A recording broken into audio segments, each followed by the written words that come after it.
¿Todo bien? Antonella, bien. Sí, se escucha.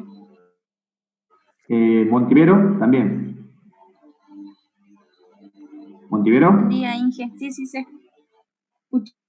¿Se escucha bien? Buen día, ¿Belis? ingeniero, ¿qué tal? Sí, se la escucho. ¿Todo bien? Bueno. Entonces vamos a comenzar con la clase. Hoy vamos a ver lo que es tensiones y deformaciones en pavimento flexible.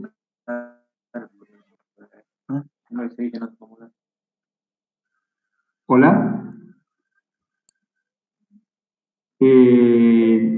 La clase anterior estuvo nada más que Alan Luján y Antonella Llanos. Hemos visto todo lo que es el material asfaltos, desde su elaboración, sus características, sus propiedades y los ensayos que se realizan sobre los mismos. Todos los que no han estado en la clase pasada habrán tenido o habrán recibido el PowerPoint de la clase que les mandé, más la guía de estudio que les mandé al comienzo de las clases. Sí, En ingeniero. esa guía de estudio existían algunas preguntas que había que contestar. Fuera de Alan y de Antonella, al resto, a Blanco, a Belis y a Montivero, quiero preguntarles si han leído algo de asfalto, han charlado algo con sus compañeros y han tratado de responder algunas de esas preguntas que habían quedado en la guía de estudio. Yo sí leí lo de asfaltos y bueno, pude responder ¿Sí? algunas de las preguntas. Bien, me queda ahora Belis y Montivero, a ver si me contestan. Sí, ingeniero, de igual manera también leí el aporte que usted dio de asfalto y ¿Sí? lo complementé con la clase grabada que dio el sábado pasado. Sí. ¿Y Belis? También, ingeniero, leí del tema, vi el tema. ¿Encontraron las preguntas? Sí, sí. Bueno, entonces ahora vamos a plantear las preguntas, pero vamos a hacer dos grupos. Por un lado, Blanco, Belis y Montivero, y por otro lado, Alan con Antonella.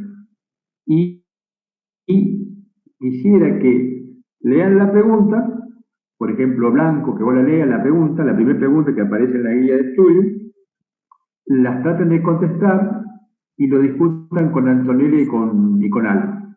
Hagamos así, ¿sí? Si pueden aparecer en pantalla sería mejor. Si aparece con la cámara Blanco. Sí, yo la primera pregunta no la contesté, pero bueno, sí la leo. Yo he leído el material y bueno, la contesto ahora. No tengo un problema. Bueno, está bien, pero entre vos María Soledad y Emiliano, a ver, Juan Manuel, Emiliano y María Soledad son los tres que van a tratar de contestar estas preguntas y después lo discuten con Alan y con Antonella. Bien. ¿Sí? Así que aparezcan en pantalla, por favor, ahí los tres que van a contestar las primeras preguntas. Dale.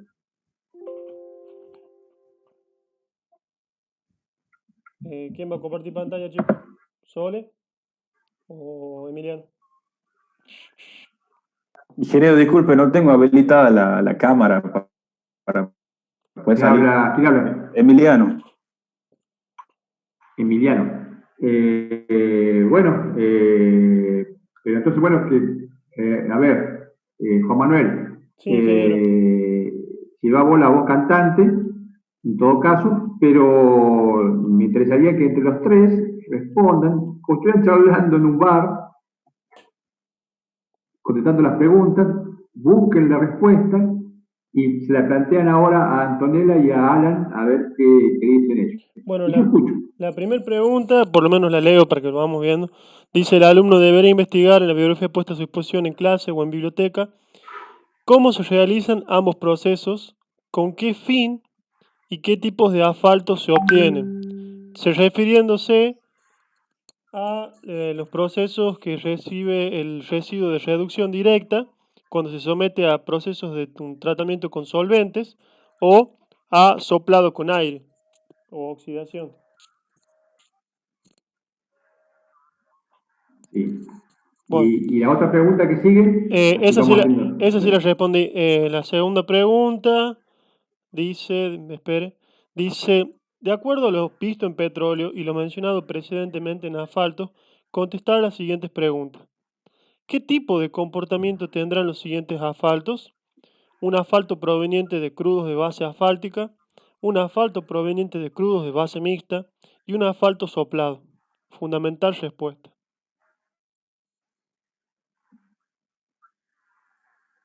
Bueno, a ver, Blanco, como vos estás hablando, elegí la pregunta que vos quieras contestar, contestarla. Después lo hace Belis, o sea, contestar significa que si no lo contestaron, lo razonen entre ustedes, planteen una respuesta y Alan y Antonella van a recibir esa respuesta y van a decir si están de acuerdo o no y por qué. Perfecto, ¿Sí? perfecto. Bueno, la pregunta que yo contesté justamente es la última que estuve leyendo, en la que habla de acuerdo a lo visto en petróleo y lo menciono presentemente en asfalto. Bueno, un asfalto proveniente de crudo de base asfáltica, el comportamiento del estado coloidal que va a tener va a ser un comportamiento tipo sol.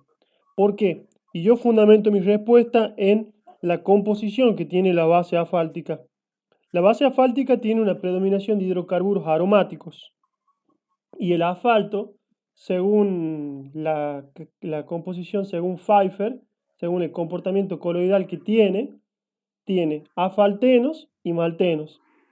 Y los asfaltenos son ávidos, tienen un comportamiento aromático, o sea que tienen la capacidad de absorber compuestos aromáticos. Cuanto mayor compuestos aromáticos haya, no vamos a tener un estado tipo sol, porque directamente en el medio de dispersión, que son los maltenos, porque es un coloide, es un compuesto donde tenemos pequeñas partículas que son los asfaltenos, en un medio de dispersión que son los maltenos. Entonces, si hay mayor cantidad de componentes aromáticas, los asfaltenos van a seguir dispersos. No van a hacer necesidad que estén en un estado tipo gel, donde se tengan que juntar para buscar sus componentes aromáticas, se junten y formen estructura y aumente la consistencia del asfalto. Esa es por un lado. La de la segunda, el asfalto proveniente de una base mixta. Bueno, lo que pasa... Juan Manuel, Sí, te interrumpo. Sí, ingeniero. Dale participación a tus compañeros, Ah, perdón, a disculpe. ver si te dan una respuesta y vos lo vas. Dale, habla Usted, con Emiliano y con Sole, Yo pienso lo con siguiente, Soledad. sí, al perder un comportamiento aromático el asfalto, ¿sí? Al ser un asfalteno, uno de los componentes del asfalto, con características de naturaleza aromática, ¿no es cierto? Que es lo que vimos nosotros en las definiciones, tiene mucha avidez por absorber los compuestos aromáticos. Al ser así, estos compuestos aromáticos bajan. Por eso, para mí, desde un punto de vista coloidal, se comporta como un asfalto oxidado, o sea, un asfalto tipo gel, porque su consistencia será alta para mí y tendrá una penetración baja, o sea, el asfalto se oxidó. Para mí no es sol, no sé, porque cuando se oxida se comienzan a formar estructuras comportándose como un sólido. No sé qué más piensa Emiliano. El estado sol se encuentra en un estado de equilibrio, por lo tanto es un comportamiento, se comporta como un líquido, para mí en estado sol. A ver, Alan y Antonella, ¿qué le dicen a los chicos? Para mí es estado sol. Pues lo que explica decía Juan, en una base asfáltica predominan los compuestos aromáticos. Y cuando tenemos predominancia de compuestos aromáticos, nos encontramos en un estado de equilibrio que es el estado sólido. ¿Alan? Para mí también es un estado sólido. Es decir, que ustedes, digamos que son del otro grupo, comparten con Juan Manuel y con Emiliano. Exactamente. Es decir que Ingeniero, pues, Soledad. Sí. Hola. ¿Sí? Sí, yo quería fundamentar Escucho. que lo que yo decía justamente era que al tener una base asfáltica, al ser una base de tipo asfáltica, predominan los componentes, o sea, hay muchos componentes que son hidrocarburos de tipo aromático. Entonces, al existir tanto, justamente en ese medio de dispersión, no hace falta que los asfaltenos se estén alimentando entre ellos con sus componentes aromáticas y juntándose formando estructura, porque hay una alta cantidad de componentes aromáticas. Entonces pueden absorber las componentes aromáticas del medio de dispersión que son los maltenos, sin necesidad de estar dispersos y estar en un estado de equilibrio. Eso es lo que yo quería fundamentar. Está bien, por eso ahora queda solamente Soledad, que es la que tenía, digamos, otra opinión, lo charlé con ella, ¿no? Charlarlo con ella. Vos, Sole, que... Soledad. Hola, Sole. ¿Soledad? Sí, estoy aquí. Bueno. ¿Soledad, te quedó claro? Hola, Soledad. Se le traba. Sole.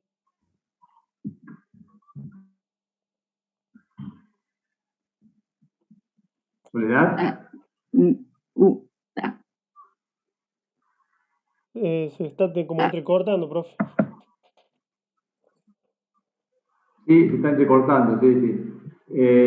Bueno, pasemos entonces a la última pregunta de esas que decía el asfalto oxidado, creo que era. Sí. En el asfalto... Bueno, a ver, dale la voz ahora a Emiliano. Perfecto. Emiliano. Habla vos, Emiliano. Sí, ingeniero, ahí le contesto. Bueno, el asfalto oxidado, para mí es un estado coloidal gel, porque tiene un comportamiento semisólido viscoso. Las partículas tienden a unirse por mediante floculación y tienden a formar una estructura. Ajá. ¿Y por qué se da eso?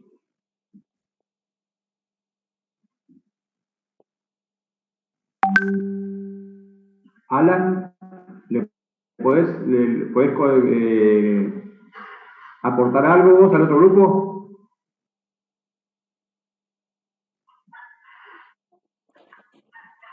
¿Alan? No es tener buen internet, ingeniero. Bueno, Antonella, tendrás que ser vos, entonces, dale. ¿Le puedes aportar algo ahí a Emiliano? Sí, para mí también es un comportamiento gel, porque cuando el proceso donde integramos el aire se produce un proceso de oxidación, por lo tanto los compuestos aromáticos bajan, y al tener poca cantidad de compuestos aromáticos, las partículas buscan juntarse y por eso forman estructuras sólidas, buscan saciar esa avidez de compuestos aromáticos.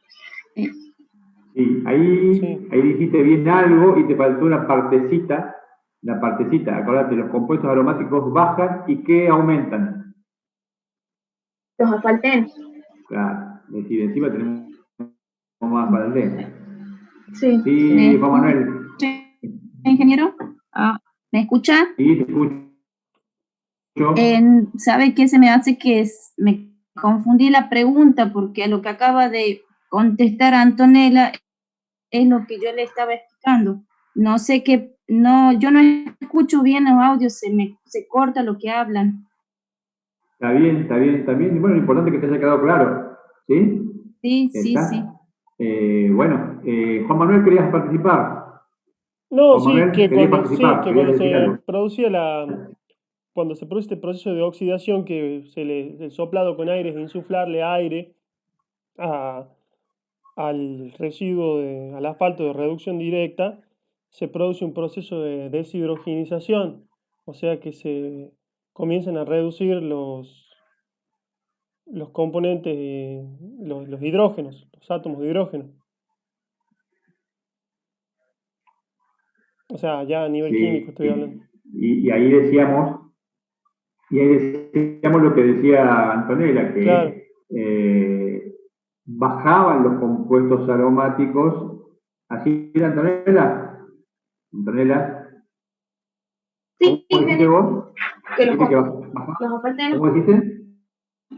apartenos aumentan y los compuestos aromáticos bajan. Sí.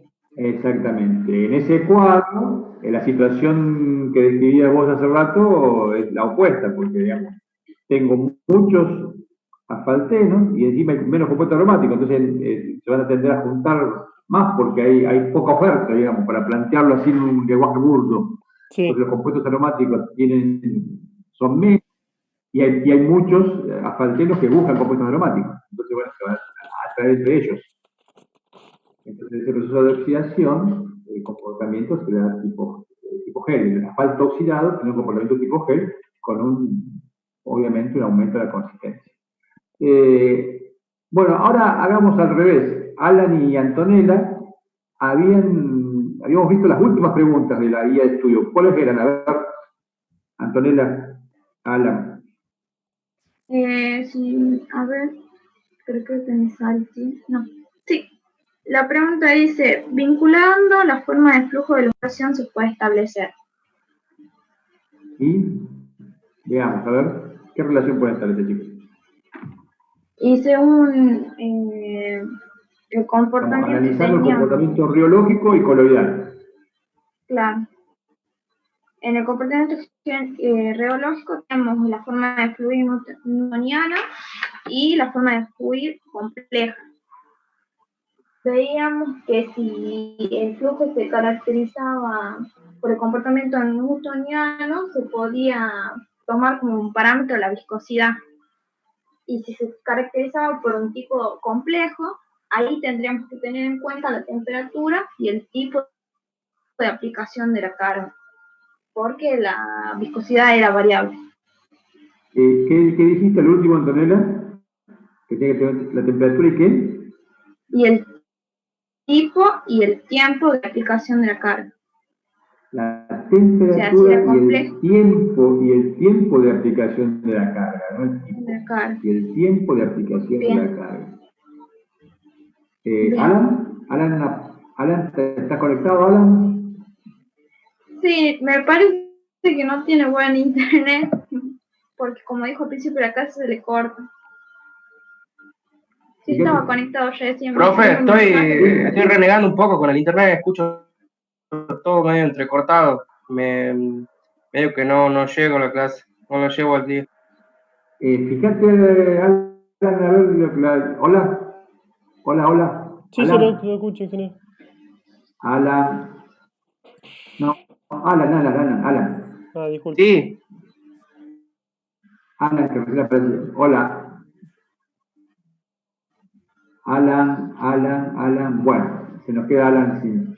Porque había quedado para Alan y para Antonella, yo le había dicho que existía un concepto que era un módulo de rigidez de los asfaltos que en la guía de estudio está mencionado y que le pedía que ustedes todos, incluidos los que no habían estado, lo lean y que digan y que investiguen o que se fijen o que razonen o que piensen cómo variaba ese módulo de rigidez de los asfaltos en función de las características que sabemos que gobiernan el comportamiento de los asfaltos, de su forma de flujo, que son, si es complejo, la temperatura y el tiempo de aplicación de la carga.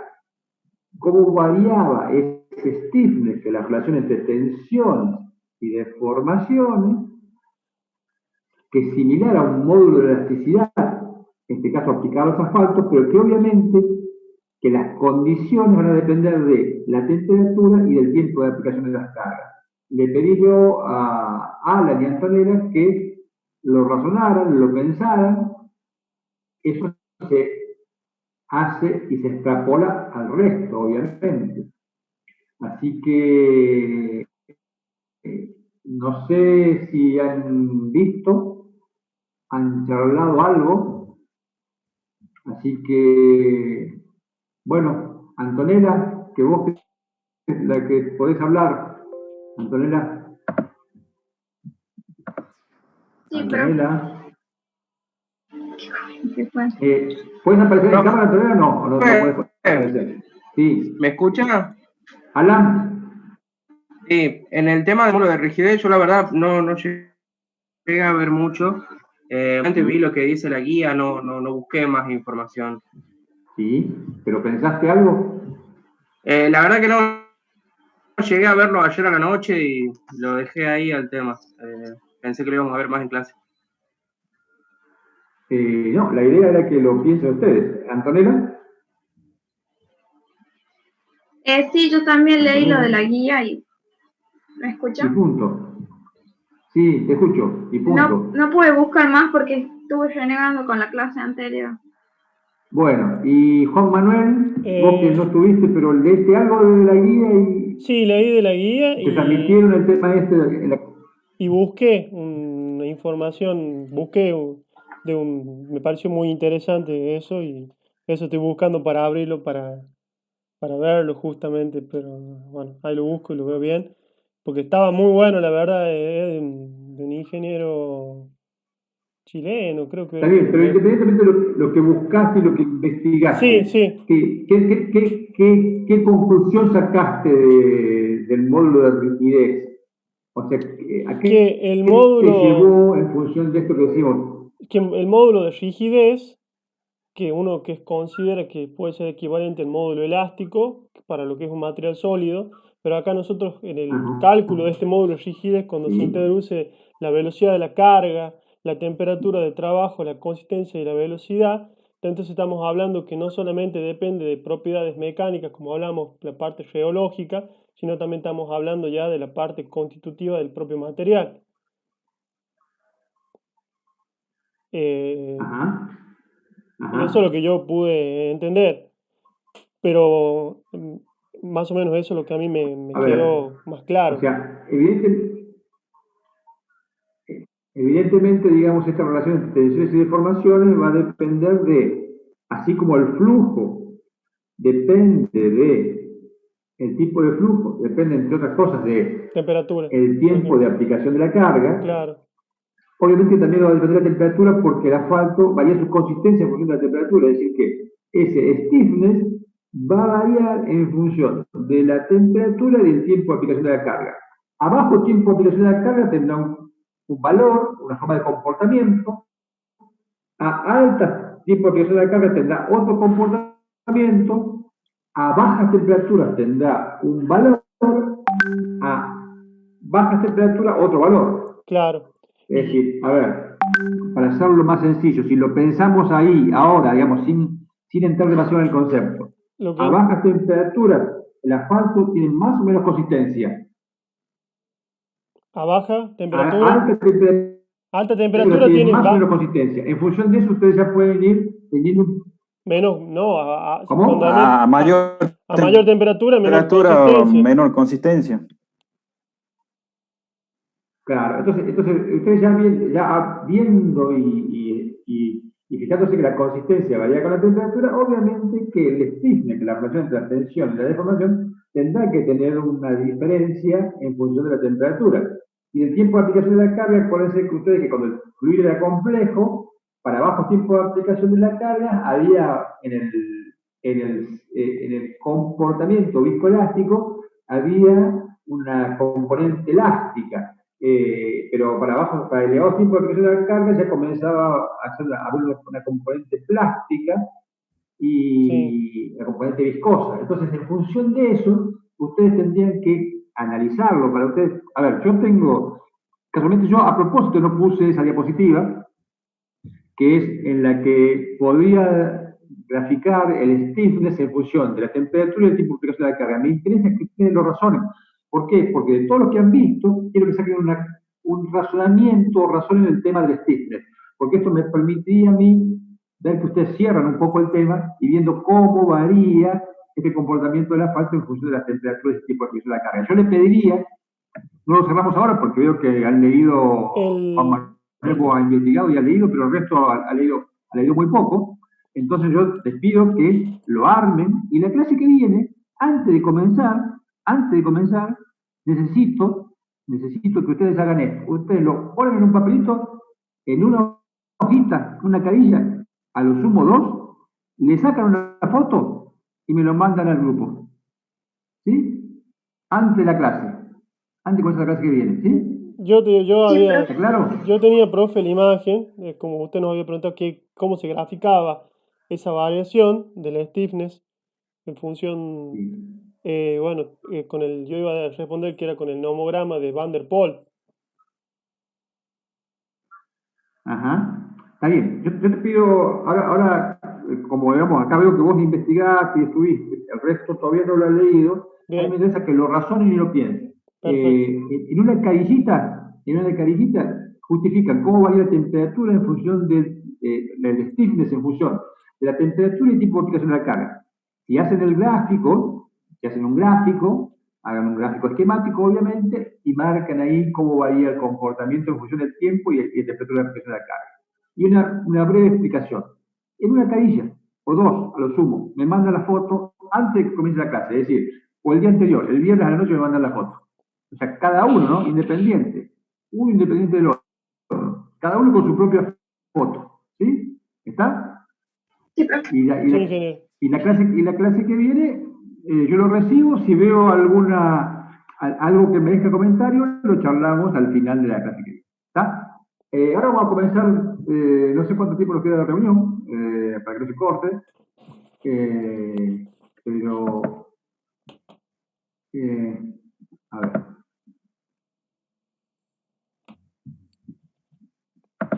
Vamos a comenzar con lo que son tensiones y deformaciones en pavimento. A ver, nosotros sabemos y dijimos que de los métodos de diseño de pavimentos estaban basados en conocer ciertas características que influían en el diseño, como por ejemplo los materiales, que es lo que venimos viendo. Vimos la parte del suelo, vimos lo que es asfalto, que son materiales que forman parte de una estructura vial.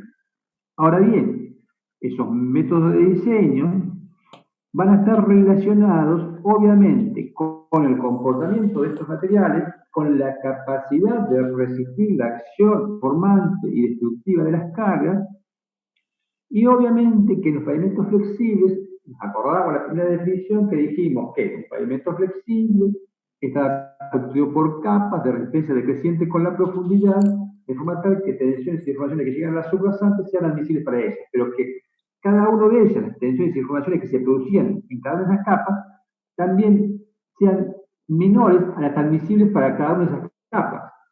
Es decir, que tengo que conocer, en todo caso, para diseñar una estructura, un paquete estructural, un pavimento, las tensiones y deformaciones que se originan en cada una de esas capas o dentro de esa estructura, así como las tensiones y deformaciones que llegan a la subrasante. Acordémonos de la definición, dijimos que un pavimento flexible era la sucesión de capas de resistencia decreciente con la profundidad, de forma tal que las tensiones y deformaciones que llegan a la subrasante sean menores que las admisibles para ellas. Y repito, y que cada una de esas capas tenga tensiones y deformaciones que sean menores que las admisibles para cada una de ellas. No obstante, los pavimentos, les voy avisando, se los dije en primera clase, no fallan porque llegan a tensiones o deformaciones superiores a las admisibles, fallan por fatiga. No obstante eso, en los métodos de diseño, tenemos métodos de diseño que están basados en el conocimiento de estas tensiones y deformaciones de tipo mecanicistas, y otros que son de correlación. Pero obviamente que es importante esta información. Tengo que conocer cuáles son las tensiones y deformaciones que llegan a la suprasada y las tensiones y deformaciones que se producen en el macizo o en cada una de las capas. Y entonces, perdón, No, sí, ahí está. vamos a ver que... ¿Hola? No, sí, ¿Sí? no se veía la diapositiva. ¿Está viendo? Sí, se ve todo, perfecto. Disculpe. Bien. Entonces, Antonella, ¿puedes aparecer en pantalla? Antonella, Sí, ahí me pongo. a ver.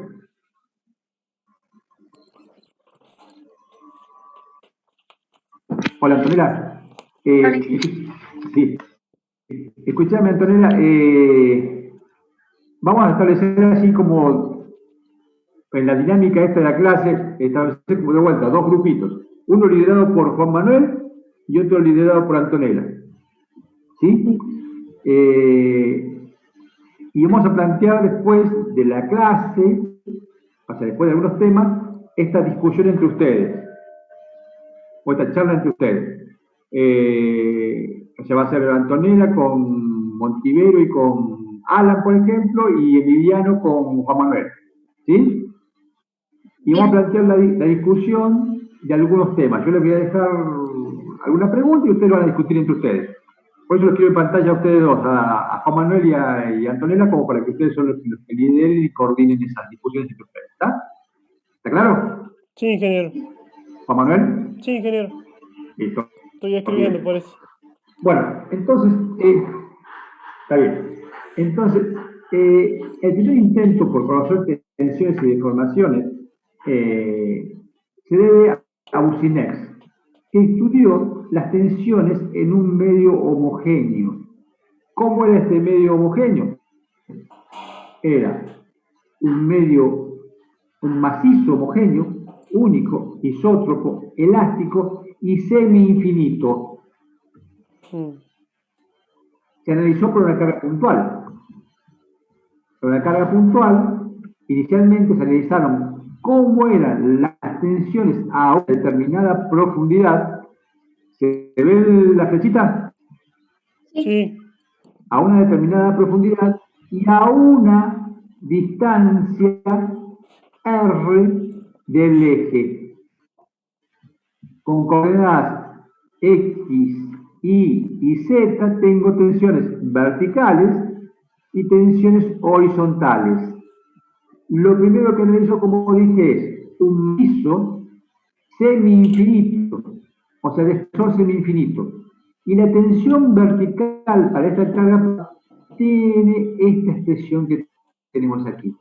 3 medios de P sobre pi por z al cuadrado, todo sobre 1 más R sobre z al cuadrado igual a 5 medios. Si ven en esta expresión, la tensión en el macizo rocoso a una profundidad z y a una distancia del eje igual a R, no depende más que de las características estas geométricas de la profundidad y de la distancia al eje, pero no depende de las características del medio, no depende de ningún módulo, no depende de un módulo elástico, no depende de ninguna característica del medio, es solamente dependiente de la profundidad y de la distancia en la que nos alejamos del eje. Esto es para la tensión vertical, en un punto de ese macizo. Es un macizo isótropo, de vuelta, vuelvo al anterior, es un macizo isótropo, elástico y semi-infinito. Condiciones ideales, un macizo único. Y la tensión vertical, para la carga puntual, tiene esta expresión. Ahora bien, en realidad, nosotros no tenemos una carga puntual, tenemos una carga distribuida. Esa carga distribuida deriva ¿de qué? De la carga que un vehículo, o que la rueda de un vehículo, transmite a la estructura. La impronta es la que tenemos aquí en rojo, es la impronta del neumático. La impronta del neumático es una impronta que tiene una forma parecida a esta que tenemos aquí en rojo. Sin embargo, ¿qué se hace? trabajamos con el área equivalente a la impronta del neumático, un área circular de radio E, un radio A equivalente, de superficie equivalente a la superficie que deja la impronta del neumático. Esto transmite la carga distribuida en esa superficie de radio A, que es la carga por rueda. Esa carga que se transmite es la presión de inflado. Esa presión de inflado supongamos que sea 100 psi. 100 psi son 7 kilogramos por centímetro cuadrado. Antes que me vaya, ¿qué es PSI? Porque en la bibliografía ustedes van a ¿Libras por pulgada, ingeniero? Libras por pulgada al cuadrado. Por pulgada al cuadrado. PSI. Pounds second inch. Después pueden llegar a encontrar en la bibliografía PCI, o sea, PCI, o sea, sería libra por pulgadas al cubo. Pound cubics inch. ¿Sí? Les digo porque pueden llegar a encontrar y después van a pensar que PSI y PCI es lo mismo. No, una es libra por pulgada al cuadrado, otra es libra por pulgada al cubo. Entonces, para carga distribuida, donde P, como dijimos, es la presión del neumático sobre el pavimento, en una superficie equivalente de radio A, si considero un anillo de la superficie del diferencial R de radio, el diferencial P de carga va a ser P por la superficie por el diferencial R. Utilizando la formulita que vimos hace rato, que es la que se aplicaba para la carga puntual, y reemplazando en esa formulita aplicando diferenciales, y luego integrando entre 0 y A, voy a obtener la tensión vertical para carga distribuida. ¿Se entiende? Y volvemos.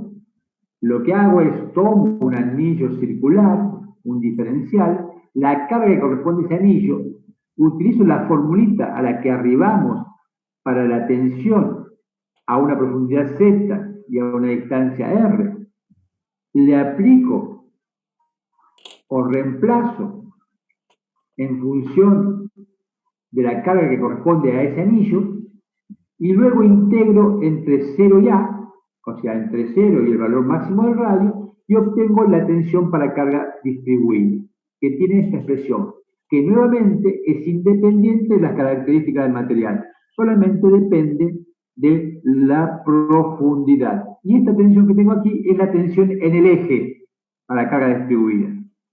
Tensión vertical para carga distribuida en el eje.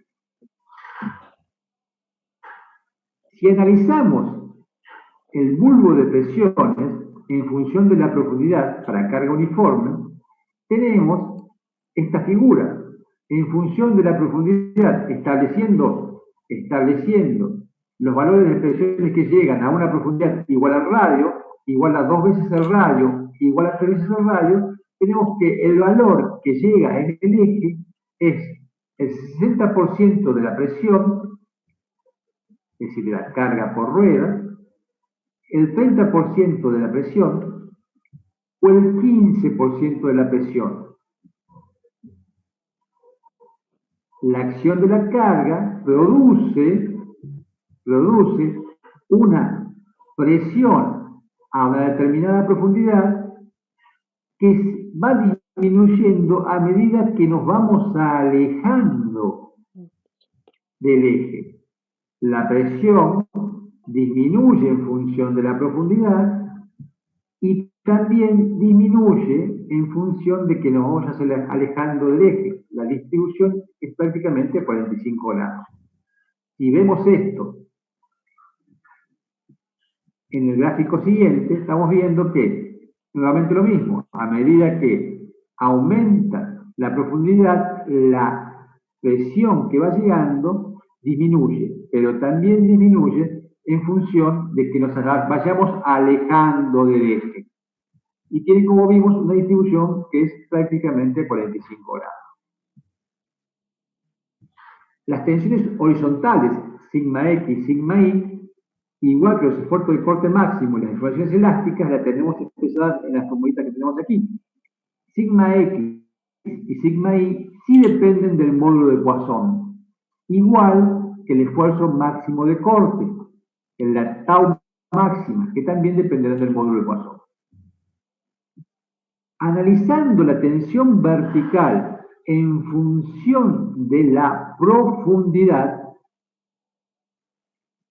vemos y graficamos y obtenemos esta curvita que tenemos aquí en línea llena, de acuerdo a la teoría de Boussinesq. Acordé que a una profundidad que vamos a obtener en función de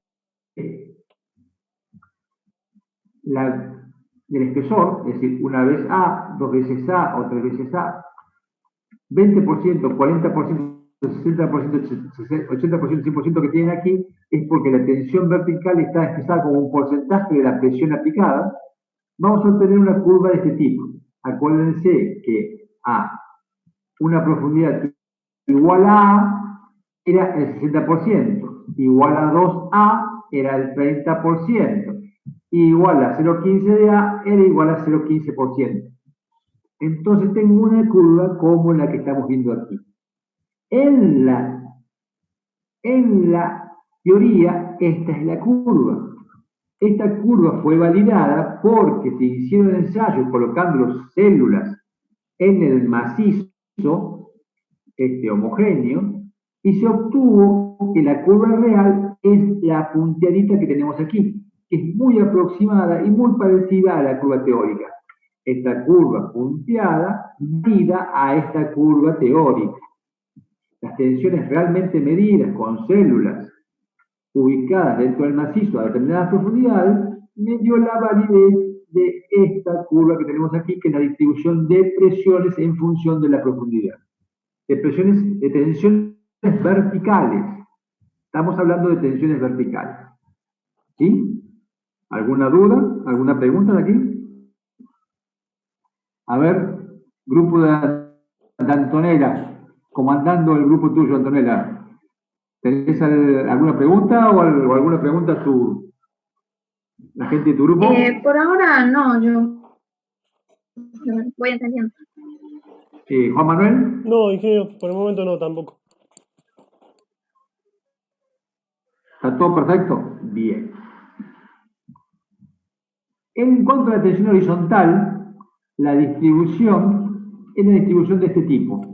La tensión horizontal también es expresada como porcentaje de la carga aplicada y en función de la profundidad vamos viendo que esa tensión va disminuyendo en función de la profundidad. En cuanto a la tensión tangencial, a la tensión máxima, al tau máximo, la curva teórica se posiciona de esta forma, desde un valor máximo a 0 de profundidad y comienza a bajar, a disminuir, comienza a disminuir a medida que profundizamos. Esta que tenemos aquí en línea llena es la curva teórica. Sin embargo, en realidad, en la práctica se estableció que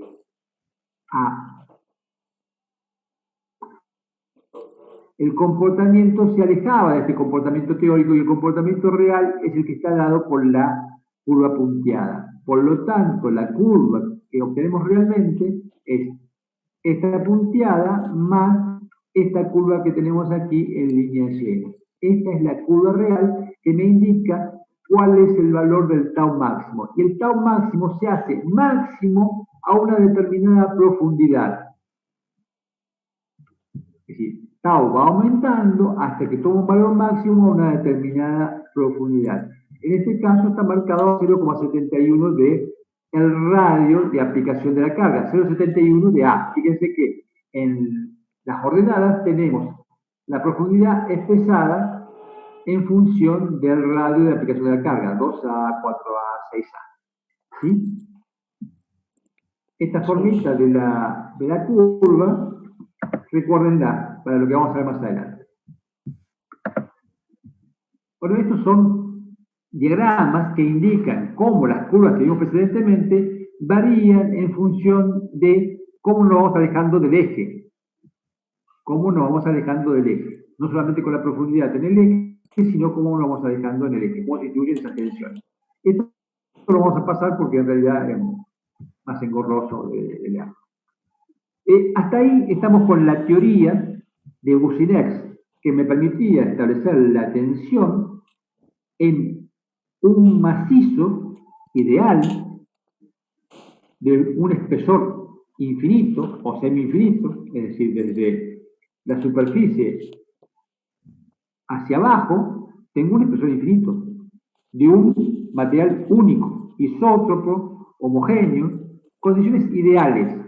Esta condición, obviamente, que no se acerca a lo que nosotros hemos hablado de un pavimento flexible, donde dijimos que un pavimento flexible era un conjunto de capas de resistencia decreciente con la profundidad. Y hemos hablado de que tenemos la capa de rodamiento, una capa de base, una capa de subbase, todo ello, por eso es una subrasante. Podría no existir algunas capas. Ahora bien, a ustedes se les ocurre que en la práctica podría asemejarse a alguna estructura que ustedes conozcan, que hayan oído, que hayan leído. Una estructura podría no tener una base, podría no tener una subbase, y acercarse a lo que Boussinesq propone, es decir, un medio único, semi-infinito, con características únicas, isótropo, homogéneo. ¿Podría pasar esto? ¿O podrían encontrar ustedes alguna similitud o alguna simplificación que me permita aplicar esta teoría o hacer cercana a esta teoría? Veo las caras de Antonella y la cara de Juan Manuel. Nosotros, miran como diciendo, yo recuerdo Boussinesq, la teoría de Boussinesq, lo aplicábamos, me recuerdo, lo aprendimos a aplicar en geotecnia cuando teníamos para calcular el esfuerzo que producía, cómo se distribuye el esfuerzo de una base cargada en función de la profundidad. Pero nosotros veíamos la componente vertical, no veíamos casi la componente horizontal, ni el esfuerzo de corte. Sí. Y que teníamos distintas formas. Bueno, a ver, yo lo que decía es... ¿Cómo? Que no ¿Quién puede habló? existir el material que sea ideal, muy difícil. ¿Quién habló? Alan, estás en el grupo de Antonella. Alan, juntate con Antonella. Sí, bueno, estamos en cuarentena. No, júntense virtualmente, júntense. A ver, Antonella y Alan, o sea, el grupo de Antonella y Alan, en representación del grupo va a hablar Alan ahora, Antonella, ¿está de acuerdo, no? Antonella, vos sos la jefa del grupo, ¿no? Para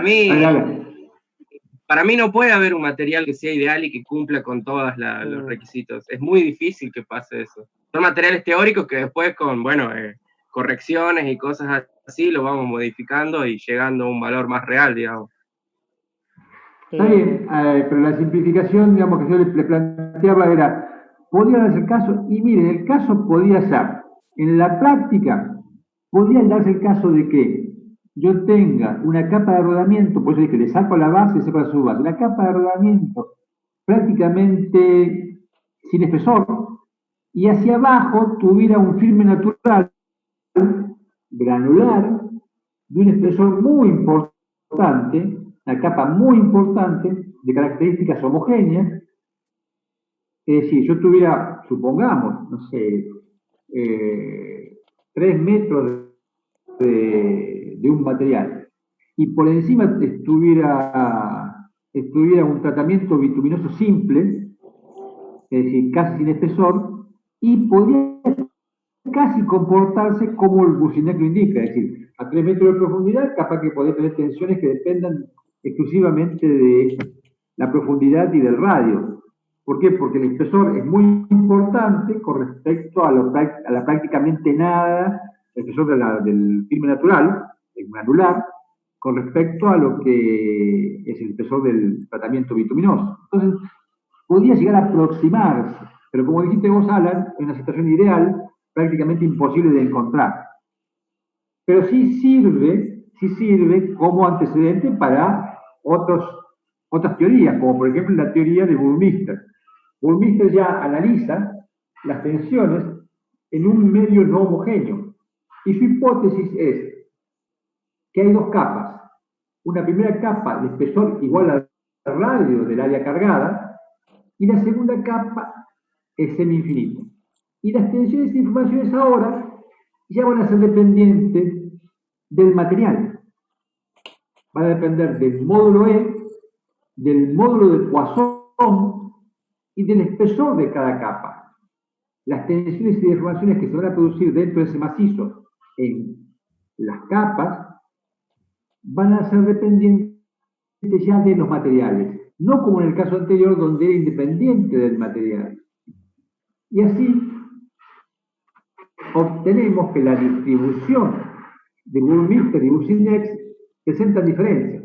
Del lado derecho tenemos a Boussinex, del lado izquierdo tenemos a Burmeister. Vemos que la distribución de tensiones, en el caso de Burmeister, es diferente. Y lo primero que surge es que las tensiones que llegan a la misma profundidad son menores. 0,3 dp, 0,17 dp, 0,12,5 dp. Es decir, están llegando tensiones que son inferiores a las que teníamos en el caso de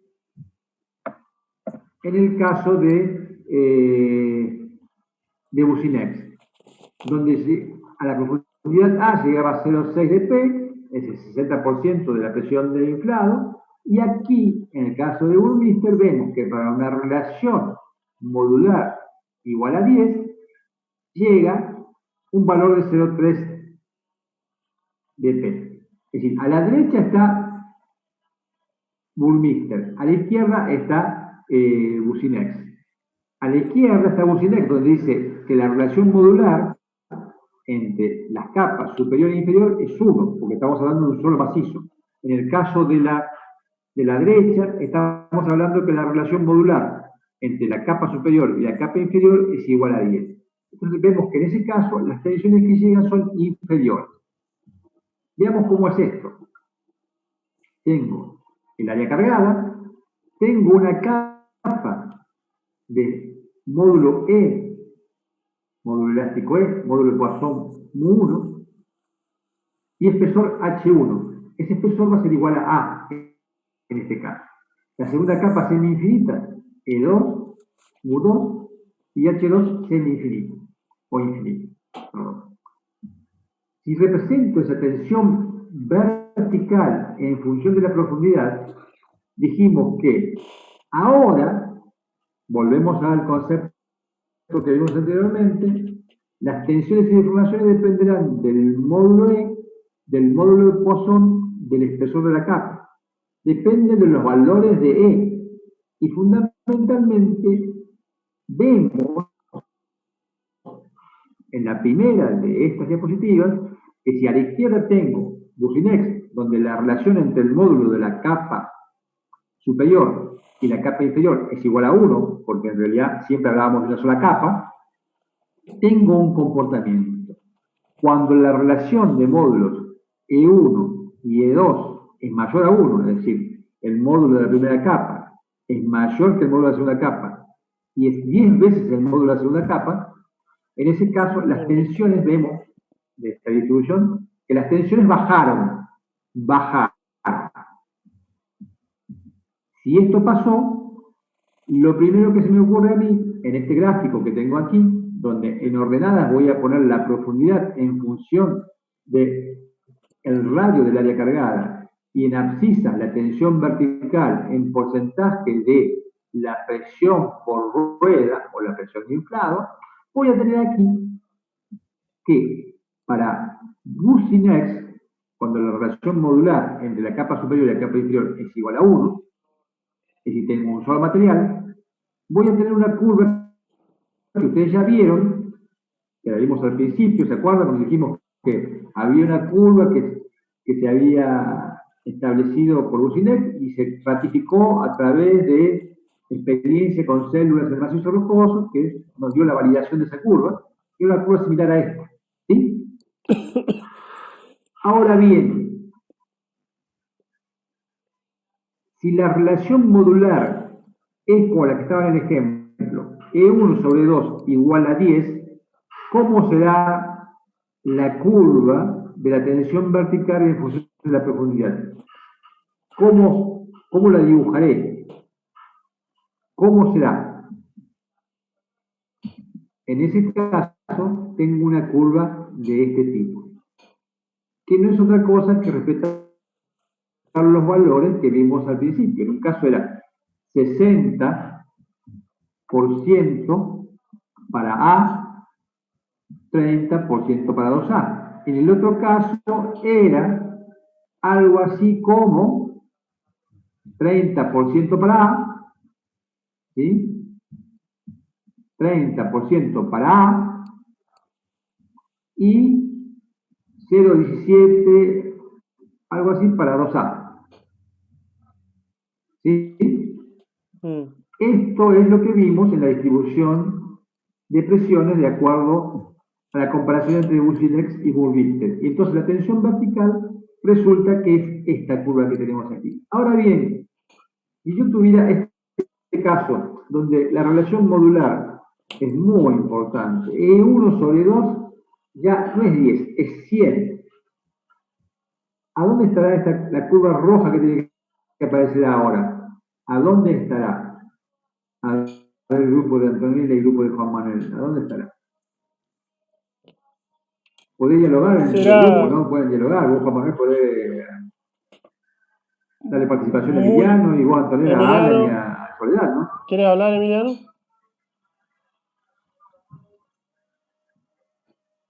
Emiliano. Soledad. Hola. Juan Manuel. Ahí está.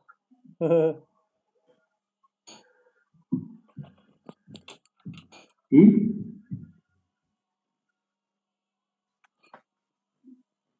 ¿Qué pasa, Juan Manuel? Parece que está hablando ¿Qué pasa con tu compañero de equipo? y no se le escucha el micrófono, pero ahí aprende el micrófono ahora.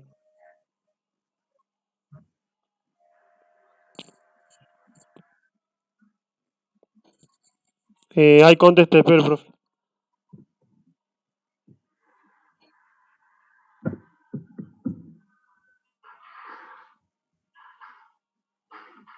Bueno. Vos. Juan Manuel, para mí, ante el fallido Dale. Bueno, para mí, si la relación es 100, básicamente la curva va a estar muy pegada, va a ser muy asintótica. La curva puede ser que tiene que ser pegada al eje vertical y al eje horizontal, más pegada que las demás. Sí, yo pensé eso. Antonella, vamos a darle para el otro grupo. Antonella con Alan y con Soledad. Antonella, vos guías al grupo, dale. Decirle, si vos la traes vos o la podrás participar en el grupo. Dale. Va por ahí por lo que dice Emiliano. Sería más cercana a los ejes, la curva. Sí. Vamos viendo cómo va aumentando la relación modular. Es asintótica a uno de los ejes. Se hace asintótica a los ejes. Bueno, está muy lindo eso. ¿Y eso qué me está diciendo? Esta variación de las curvas en función de la relación modular, ¿qué me está diciendo? Puede ser que a medida que la relación modular crece, aumenta el esfuerzo de corte máximo. Ajá, pues te fuiste más allá. Yo quiero que no te vayas todavía más allá. Eso lo vamos a ver después. Hablemos de la tensión vertical. ¿Qué pasa con la tensión vertical en función de la relación modular? Cuando la relación modular aumenta, ¿qué me está diciendo?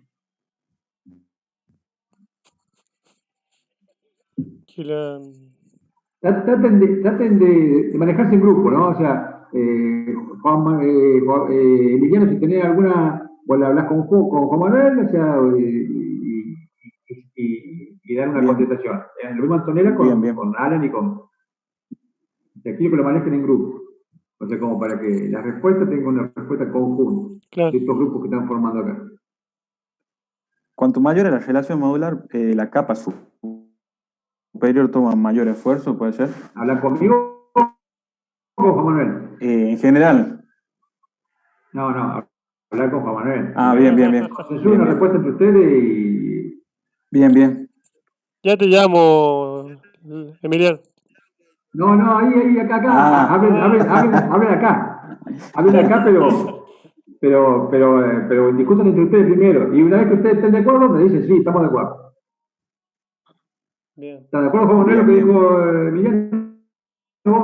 Sí, yo estoy de acuerdo con lo que está diciendo Emiliano. Bueno, Emiliano, repetir entonces lo que dice el grupo de Juan Manuel y Emiliano. Dale. ¿Cómo es? Yo dije que cuanto mayor es la relación modular, la capa superior va a tomar un mayor esfuerzo. Antonella, Alan y Soledad, ¿qué conclusión podemos sacar de esto, digamos?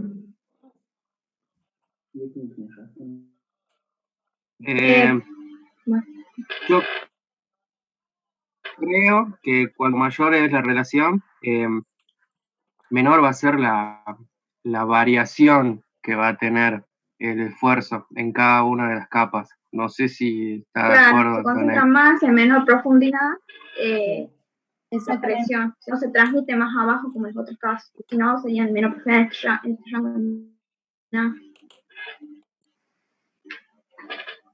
Ajá.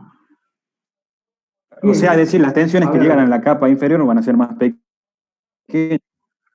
¿Quién habló? Emiliano. Sí, bueno, de todo lo que ustedes dijeron es así. Es decir, a medida que aumenta la relación modular, vemos que las tensiones que van llegando a las capas inferiores, pusimos aquí, son cada vez menores. Es decir, yo prácticamente, cuando la relación modular es muy alta, prácticamente toda la tensión quedó, como dijo por ahí también alguien, quedó concentrada en la primera capa. Y en la segunda capa ya no llega prácticamente tensiones muy altas, llegan tensiones muy bajas. Sí. Es decir, que a medida que la relación modular es más alta, la tensión que llega a la capa inferior es menor. La relación modular, entonces, en definitiva, me está variando esta distribución de presiones. Este caso, donde la relación modular es muy alta, la relación muy alta, es un caso similar a lo que sería un pavimento rígido, donde aquí tengo una rigidez muy alta comparada con la rigidez que tengo por debajo. Y entonces, en este caso, la concentración de las tensiones las absorbe prácticamente en la capa superior. Pero en una relación modular intermedia o más baja, vemos que a medida que aumenta esa relación modular, me voy alejando de esta situación. Es decir, que las tensiones que voy transmitiendo a las capas inferiores son cada vez menores. Y acuérdense que dijimos que el pavimento flexible tiene resistencia decreciente por la profundidad. Sí. Y que me interesaba que las tensiones que lleguen a las capas inferiores sean menores. O sea, obviamente, de la relación modular, manejando esta relación modular, voy a tener también tensiones inferiores que lleguen a las capas que están por debajo. ¿Está? Bien, en cuanto a la tensión tangencial, que es algo que Emiliano creo que fue el que se adelantó, no lo tengo ahí, se me fue Juan Manuel. Sí, ingeniero. El jefe del segundo grupo. No se vayan los jefes de grupo, che, quédense. La tensión tangencial en cambio, vamos a analizarla en función de la ecuación de continuidad de la teoría de la elasticidad, donde vemos que tenemos un término donde aparece la tensión vertical, otro donde aparece la tensión tangencial, y un tercer término donde aparece la tensión tangencial en función de R. De esta ecuación de continuidad de la elasticidad, sacamos como conclusión que si la tensión vertical baja, ¿Qué va a pasar con la tensión tangencial? ¿Qué va a pasar con la tensión tangencial? Y para mantener una ¿Quién constante habló? tiene que aumentar. Si es una ecuación de continuidad, si yo Va a tengo aumentar, un obviamente. Esto es mínimo... una ecuación de continuidad. Exactamente. Si una baja, la otra aumenta. Claro. Entonces, si una baja y otra aumenta, aquí, cuando yo represente en función de la profundidad esta tensión, para el caso de Businek, se acuerdan que tenía esta forma, donde se acuerdan que la curva teórica iba y terminaba aquí, en 0,3 de P. Sí, pero dijimos que la curva real era la composición entre esta que se había determinado, que se apartaba de la teórica que venía por aquí, esta y esta que era la curva que se obtenía a partir de la teoría de Businek. O sea que la tensión tangencial máxima tenía esta forma, de acuerdo a Businek. Ahora bien, si la relación modular es más alta, la curva de la tensión tangencial, la curva de la tensión tangencial va a ser más, va a estar a la derecha o a la izquierda de esta curva que tengo aquí. Va a ser la misma forma, va a estar a la izquierda o a la derecha. Es decir, va a tener una tensión tangencial ¿cómo? Se desplazan hacia la derecha. Hacia la derecha dijo Blanco, ¿estás de acuerdo con lo que dice Emiliano? ¿Emiliano o Sí. Alan habló? Emiliano. No, Emiliano, sí, Emiliano, estoy ¿estás de acuerdo? completamente de acuerdo. Sí, hacia la Al- derecha. Es A la mayor. derecha se desplaza, decís vos. Sí. Antonella, Alan Luján y Soledad Montivero, ¿qué dicen? Grupo A dice que se desplaza a la derecha. Grupo B, ¿qué dice? Antonella. Sí, para mí también se desplazaría a la derecha. Para la Se desplaza derecha. a la derecha, dicen. Exactamente. A ver, ahora los responsables de cada grupo, como responsables de su gente, me van a explicar por qué. Bueno, No es gratis el jefe. justamente porque estábamos explicando No es gratis el jefe, sí. gráfico anterior, nosotros veíamos que cuando la relación modular nos da una idea, una medida de la distribución de las tensiones en las capas, cuanto mayor sea la relación modular, la mayor tensión puede tomar la capa superior y por lo tanto las tensiones que bajan hacia las demás capas son muy bajas. Entonces, si las tensiones disminuyen, se vuelven más pequeñas respecto a la profundidad, lo que tendría que pasar es que la tensión de corte tendría que distribuir. La tensión de corte el gráfico se va hacia la derecha. Subí. Sí. No sé si lo expliqué tan Tendría bien, que pero... aumentar.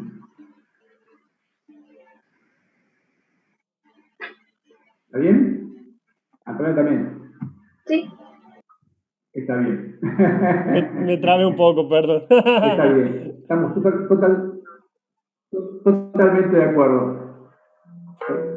Va a la derecha. Exactamente. Ahora bien, esa tensión máxima se da a la mitad del espesor de la primera capa. Esa tensión máxima se da a la mitad del espesor de la primera capa. Y otra cosa es que si el espesor de la primera capa aumenta, la tensión disminuye. ¿Está claro? Sí. Esa tensión máxima se ubica a la mitad del espesor de la primera capa. Pero si el espesor de la primera capa es más grande, cuanto más grande sea el espesor de la primera capa, la tensión en valor absoluto disminuye. ¿Sí? El máximo se va a dar con un menor valor.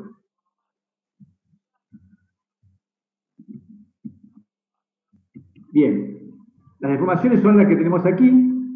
Esto lo dejamos expresado aquí como para que en la práctica la utilicen después en función de E.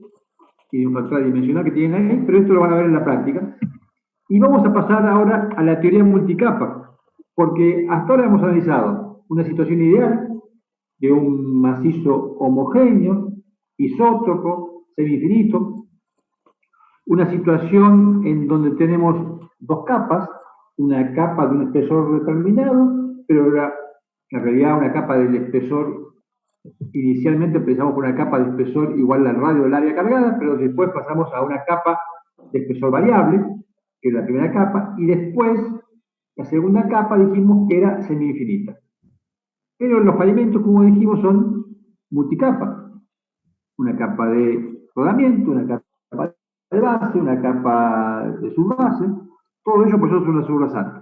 Entonces, en la teoría multicapa, la hipótesis es que tenemos materiales de cada capa isótopos, homogéneos y elásticos, lo cual es relativamente cierto, porque acuérdense que dijimos que en el caso de los asfaltos, suponiendo que la primera capa sea una capa de concreto asfáltico, donde el material es un árido más el asfalto, dijimos que en el asfalto el comportamiento iba a estar dado o iba a estar de alguna forma condicionado por la temperatura y el tiempo de aplicación de las cargas. Acuérdense que por eso quedó ahí pendiente el tema de stiffness, el módulo de rigidez de los asfaltos. O sea que esto, ya de entrada, tenemos alguna limitación. Capas infinitas en la dirección horizontal, es decir, hacia abajo, las capas tienen espesores, pero en dirección horizontal, semi-infinito. Y subrasante, disculpe, ingeniero, que lo en dirección interrumpa. vertical. Disculpe que lo interrumpa. Sí. Me llamo Emiliano, Sí. se le acaba de cortar la luz y por eso no tiene conexión directamente. Se cortó la luz en el centro y no tiene conexión. Por si le pregunta y él no le Listo, contesta es porque no está, se desconectó listo. aparte. Gracias. Disculpe. Listo, dale, avisado. Dale. De todos modos ya estamos terminando, así que no va a perder tanto. Entonces la hipótesis son que tenemos ya varias capas con materiales de cada una isótopos, homogéneos y elásticos, con las limitaciones que explicamos. Las capas son infinitas en la dirección horizontal, es decir, en horizontal es infinita, y la subrasante es semi-infinita, es decir, cuando llego a la subrasante, de ahí para abajo, tengo el infinito. Lo que la teoría de Young considera que existen dos puntos críticos, pero vamos a decir primero aquí. Lo primero que se hace es, como son varias capas, por ejemplo, la capa de base, una capa de subbase y una capa de rodamiento, lo que se hace es agrupar todas las capas asfálticas por un lado y las capas granulares por otro. Y tenemos un espesor de capas asfálticas y un espesor de capas granulares. Todo ello cargado con un valor P, que es la presión de inflado, la presión por rueda, o la carga por rueda, en una superficie equivalente de radio A. Jones llegaron a establecer, por medio de soluciones numéricas de ecuaciones de Burmeister para distintos valores de E, mu y H, que las tensiones críticas y deformaciones críticas son las que producen la falla del pavimento y las que tengo que analizar, que son las que se producen en la capa superior, en la parte inferior de la capa superior, se producen tensiones de tracción,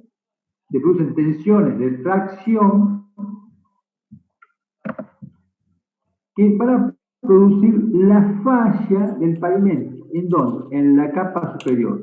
O bien la tensión por compresión que produce una deformación en subrasante. Estas dos tensiones, pues estos dos puntos críticos son los que hay que analizar y son los que producen las fallas en los pavimentos. La deformación por tracción en la fibra inferior de las capas asfálticas o la deformación por compresión en la capa de subrasante. Estos dos puntos son los que analizan y los que producen la falla de los pavimentos. Y esto también va a estar relacionado con las relaciones modulares. Imaginemos esta situación. Puede predominar este punto de falla o este punto de falla. Puede ser típico este punto o este punto, según sean las relaciones modulares entre las capas asfálticas y las capas granulares. Si las capas asfálticas tienen una relación muy alta respecto a las capas granulares, es decir, si la relación modular, perdón, entre capas asfálticas y capas granulares es muy alta, ¿qué estiman ustedes que predominará?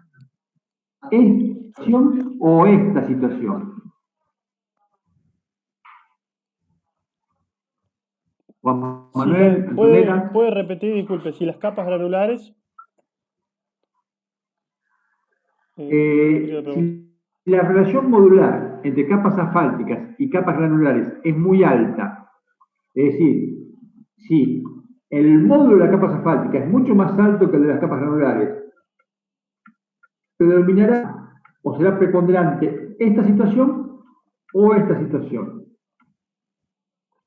Y si la relación modular es muy baja, es decir, si este valor de E es parecido a este valor de E de las capas granulares, ¿cómo tendremos o cuál será preponderante de estas dos situaciones, esta o esta? ¿Entendió, chicos? Sí.